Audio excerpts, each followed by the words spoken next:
moving into 2013, and this year you had a couple injuries, infection in your tooth, chronic fatigue. You know, you've been in under 23s for 4 to 5 years now. Was there a time where you just wanted to give up and say like, right, you know, this is just getting too much. I can't break into elite women. You know, what's going on? Yeah, 2013, that year for me was definitely a tough year because I actually was no longer under 23 in age. So Yeah. I thought, thank God, like their only option now is to put me in the elite team because I'm not actually under 23 anymore. And then I just got really sick.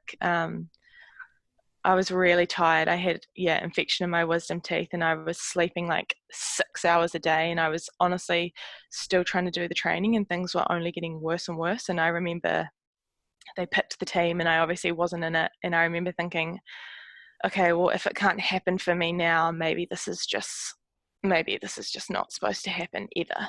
Mm.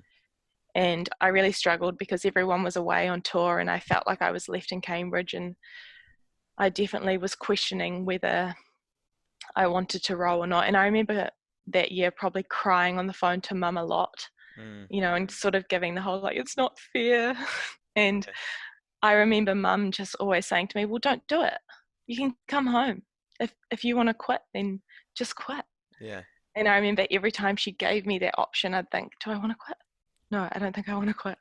Yeah. And I think that was probably looking back was one of the most helpful ways that she dealt with it through that time was just I never felt like I was locked in into staying into this sport aside from my own desire. Mm. And so, what was the turning point? And you know, you speak about you didn't want to quit, so that probably made you stick at it, and the frustration of seeing other people that you're living with and training with going over to these world champs. What was the turning point that things started to happen, and you got into the elite women's team, and you know you made your spot in the quad scales. Yeah. So Yeah. where was the point where it all started to change? I think as I got better, I was training alone. So I was training a lot on the erg and a lot in the single. And I think that was actually really good for me because um, the single can be quite challenging. Mm, Obviously, it's just yourself. You've got no one else there to support you or um, sort of blend any huge errors. So I think it was, yeah, a really good time for me to just improve and develop. And by the end of that season, I was definitely doing a lot of PBs. mm, And that gave me a lot of confidence as well because I really felt like I'd done it alone.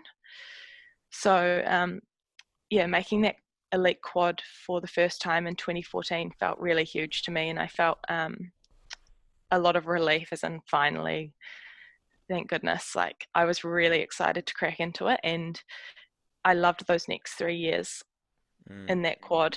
2014, 2015, and 2016, I think we were a good group and we were by no means doing amazing, but I was developing individually and we were developing as a boat. And I think those were probably 3 years where I did learn a lot about myself as an athlete.